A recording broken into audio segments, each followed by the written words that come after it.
Baik, Assalamualaikum ya. Salam sejahtera, salam GBN, salam Malaysia, salam kuasa ketiga dan salam pejuang. Ya, sebelum saya teruskan live ini, satu pengumuman. Saya untuk beberapa hari ini mungkin akan ubah jadual ya, live saya yang lazimnya saya buat pada pukul 10 pagi. Ya, saya akan ubah di sebelah petang antara pukul 6 hingga antara pukul 5 hingga pukul 7. Berbeza-beza bergantung kepada hari. Dia tidak tentu atas sebab-sebab yang tidak boleh dielakkan. Ya. Jadi hari ini live saya adalah pembongkaran tertentu yang membuktikan apa yang saya beritahu selama ini adalah benar. Okey, sebelum saya sampai kepada pembongkaran ni, saya hendak bawa perhatian saudara-saudari kepada satu kenyataan yang telah dibuat oleh seorang ahli MKT UMNO yang pro Najib. Ni kira orang Najib dengan orang Zahid lah ni. Ya, kalau saudara-saudari ingat lagi dulu apabila Zahid habis bercuti ya daripada jawatan Presiden UMNO, dan kemudian apabila dia kembali, dia melantik 5 individu masuk ke dalam MKT bagi memperkukuhkan pegangan dia dan secara tidak langsung pegangan Najib terhadap MKT, yang menyebabkan hari ini MKT ini tersasar daripada aspirasi dan kehendak majoriti UMNO, tidak lagi mewakili UMNO sebab dia dipegang ketat oleh Zahid dan Najib ni. Jadi salah seorang daripada ahli MKT itu yang pro Najib, pro Zahid ni, dia mengeluarkan kenyataan. Jadi kenyataan dia tu adalah umat Islam tidak akan teragak-agak ya untuk turun ke jalan dan kira demo lah, disebabkan isu kalimah Allah ya, yang di mana mahkamah telah membuat keputusan bahawa kalimah Allah ini boleh digunakan oleh penganut agama Kristian. Jadi mula-mula saya nak beri latar belakang sedikit ya, isu kalimah Allah ni saya tak nak masuk mendalam keputusan mahkamah yang dibuat. Jadi isu ni sebenarnya penggunaan ni, isu dia timbul menurut perundangan, menurut perlembagaan dan sebagainya. Isunya bukan nak kata seorang individu bukan Muslim tu boleh guna ke tidak boleh guna kalimah Allah, sebab Islam tidak melarang. Malah Islam menetapkan bahawa setiap seorang yang bergelar manusia ni yang diturunkan yang lahir ni di muka bumi ni, sebenarnya dia ni Muslim, antara yang dah sedar ataupun yang masih tak sedar. Itu menurut Islam. Jadi tidak timbul isu ya. Yang timbul ni dari segi konteks Malaysia, perlembagaan dan sebagainya, adalah penggunaan dia di dalam contohnya kitab yang telah diterjemahkan dan bahan-bahan yang diedarkan oleh bukan Muslim atau dalam ceramah dan sebagainya. Di situ memang jadi isu. Okey, disebabkan dalam konteks multiracial, multi-religion di Malaysia ni, ianya boleh menjadi isu sensitif, khususnya apabila melibatkan parti-parti ataupun individu-individu berkepentingan ya, yang ada sangkut paut dengan politik. Okey, tapi apapun mahkamah buat keputusan dan seorang ahli MKT itu berkata dia tidak teragak-agak ya untuk bawa umat Islam ke jalanan dan kira mogok lah ataupun demo ya berhubung isu kalimah Allah ni.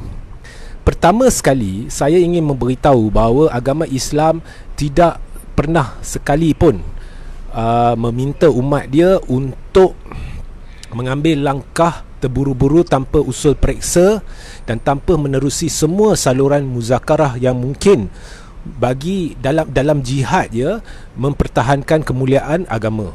Okey, itu pertama.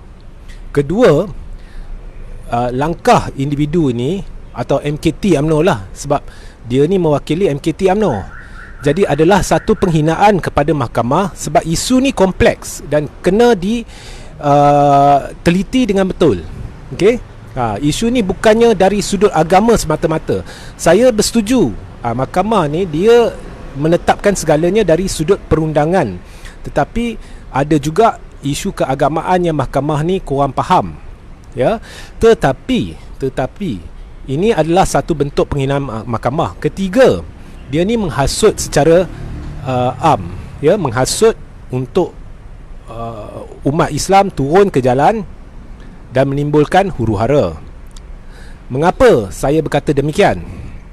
Sebab dia ni tak teliti betul-betul kehakiman, di mana ada disebut bahawa salah satu faktor yang telah mendorong kepada keputusan mahkamah ini adalah surat Najib Razak dan keputusan ataupun pendekatan ataupun penetapan Kabinet Najib Razak yang menunjukkan toleransi dalam penggunaan kalimah Allah oleh bukan Islam. Jadi saya nak beritahu kepada ahli MKT ni dan MKT secara amnya, usah duk perdaya ummah, usah duk kelirukan ummah, usah duk menjadi pemimpin yang tidak bertanggungjawab. Kalau nak demo, okey, jangan libatkan orang lain. Kalau nak jadi hero sangat tu, buat demo depan rumah Najib. Kalau nak sangat tu lah, buat demo depan rumah Najib dulu. Tanya Najib ni, tang mana dia punya toleransi tu terhadap penggunaan kalimah Allah oleh bukan Muslim. Yang saya sendiri risau isu ni. Tapi kaki saya berpijak di bumi nyata dan saya tahu mengambil langkah-langkah yang sewajarnya menurut lunas undang-undang. Dan saya faham perlunya semua saluran dikaji, ya, dan bukannya membuat satu kenyataan yang cuba untuk mengaut sokongan dengan melambung-lambung isu ni, memperbesarkan isu ni, ya, sehingga mengelirukan ummah. Kalau nak sangat demo tu, demo depan rumah Najib dulu. Tanya Najib, toleransi dia tak mana tu, ya. Sebab ahli MKT ni memberi persepsi bahawasanya ini adalah masalah kerajaan sekarang ni. Kerajaan yang ada sekarang ni saya tak sokong, tapi itu tolak tepi. Okey, ini sebenarnya tak ada sangkut paut dengan kerajaan. Ini adalah satu keputusan mahkamah dan mahkamah terang-terang merujuk juga kepada surat Najib. Jadi kalau nak timbulkan isu, ya, rujuk pada Najib dulu. Dan lagi satu kebodohan MKT ni, dia tuding jari kalau kerajaan tak buat apa, kita akan turun ke jalan. Tapi dia lupa, kerajaan sekarang ni bukannya kerajaan di mana semua menteri yang duduk sana tu Menteri Perikatan Nasional atau Menteri PPBN atau Menteri PAS. Ada ramai juga Menteri UMNO. Jadi bila kita sebut kerajaan tu, ianya kerajaan gandingan Perikatan Nasional bersama Barisan Nasional. Jadi bodoh tak bodoh MKT ni? Okay, itu satu, ya. Jadi sila buat satu kenyataan dulu, persoal Najib dulu, dan sila jadi Muslim bertanggungjawab. Jangan cuba kelirukan ummah dalam isu ini, ya. Baik, isu ni rumit. Kalau betul-betul nak bincang, rumit. Jadi saya cuma fokus kepada kenyataan ahli MKT tersebut. Okey, kedua, baru-baru ni terbongkar satu klip audio.